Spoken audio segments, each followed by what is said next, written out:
You're on your own back.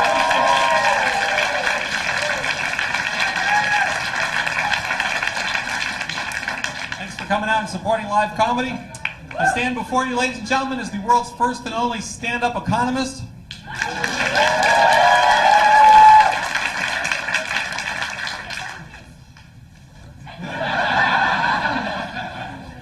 My dad told me I was crazy. Your Honor, he said, you can't be a stand-up economist. There's no demand.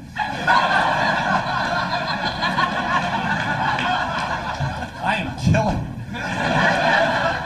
I said, don't worry, Dad. I'm a supply-side economist. I just stand up and let the jokes trickle down. I believe in the Laffer curve. Couple of people. Thank you. I only have a couple of things going for me as a stand-up economist. One of them is low expectations. Low expectations put George Bush in the White House. The other thing I have going for me as a stand-up economist is I can make fun of macroeconomists. You know I'm a real economist because I can make fun of sub-disciplines that are totally indistinguishable to people on the outside. You know, people in Washington make fun of people in Oregon, people in Alabama make fun of people in Mississippi, people in prison make fun of people in graduate school. People are always asking me if I'm afraid of failure. And I'm like, afraid of failure? I used to teach introductory microeconomics at 8 o'clock in the morning in Walla Walla, Washington. I have walked through the valley of the shadow of death. I have given lectures on cost-benefit analysis in the valley of the shadow of death. I think that's enough for the economics jokes. You want more economics jokes? Okay, these are some new ones. I'm just working on them, so you have to be patient with me. Okay, these are my knockoffs on Jeff Foxworthy's You Might Be a Redneck If. These are You Might Be an Economist If. You might be an economist if you've ever tried to pick up somebody in a bank. You might be an economist if you're an expert on money and you dress like a flood victim. This one's my favorite. You might be an economist if you go to a Chinese restaurant and open up the fortune cookie and add "at the margin" at the end of it.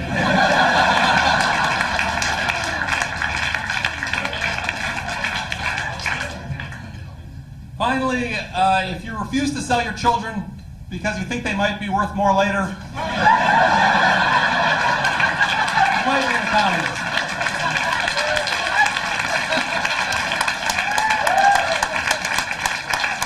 I don't know who you people are over here, but I love you. I love you. In honor of the 4th of July, ladies and gentlemen, I thought I would tell a dick joke. About the founding fathers. So George Washington and Benjamin Franklin were having a debate about whether there should be a standing army in the United States or whether we should just have like the Army Reserve, and George Washington said we should have a standing army, and Benjamin Franklin rose in opposition and said that he was against it because having a standing army was like having an erect member. Although it provides excellent assurance for domestic tranquility, it creates a temptation for foreign adventures.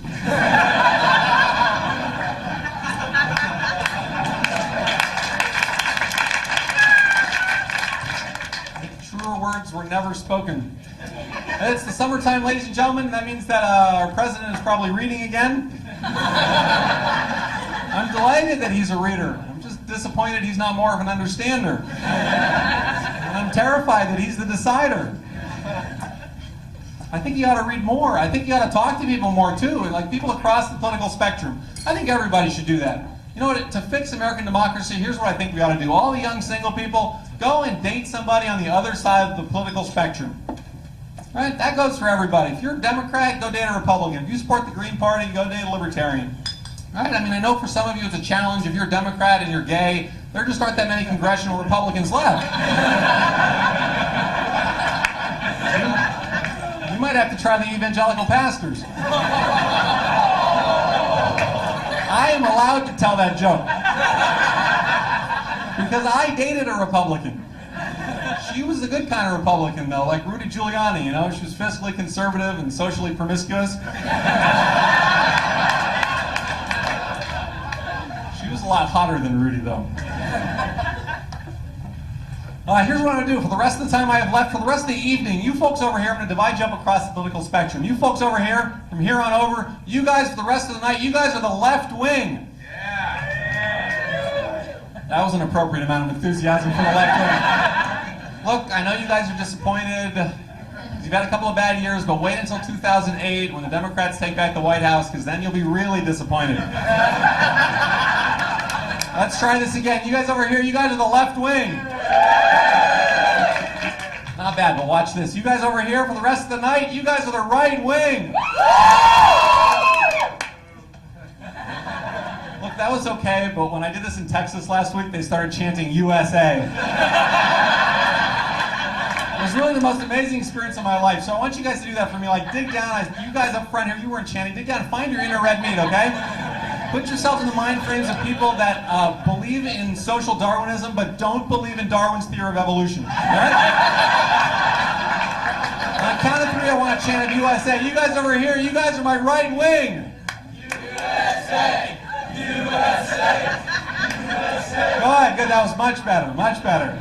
And you guys on the left wing, you guys were perfect. Because while they were chanting USA, you were just sitting there looking befuddled. Vaguely unpatriotic. I don't know how that happens. It's not just the left and the right, though. Like, on the far extremes of the political spectrum, like on the far right of the political spectrum, you folks at this table right here, you guys are my libertarians.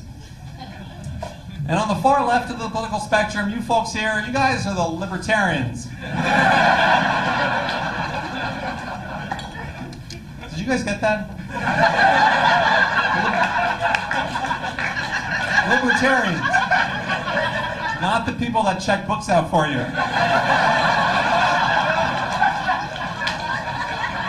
You know what, sir? I don't think you're a libertarian. You know what you are? You're a swing voter, sir. You're one of those people, you're clueless, you're apathetic, and every 4 years you determine the fate of the free world. This man right here, ladies and gentlemen, this man is the idiot savant of democracy. Give him a round of applause.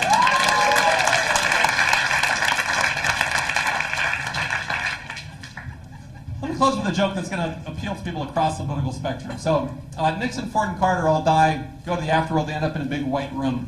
This big voice booms out, it says, President Nixon, go into the room on your left. And Nixon goes into the room on his left, and there's Charles Manson. And the voice booms out, it says, President Nixon, you've sinned, you must spend eternity with Charles Manson. The voice says, President Ford, go into the room on your right. And Ford goes into the room on his right, and there's Jeffrey Dahmer. The voice says, President Ford, you have sinned, you must spend eternity with Jeffrey Dahmer. The voice says, President Carter, go into the room in front of you. And Carter goes into the room in front of him, and there's Paris Hilton. The voice says, Paris Hilton, you have sinned. Hey, my name is Yaron Bell. You guys have been awesome.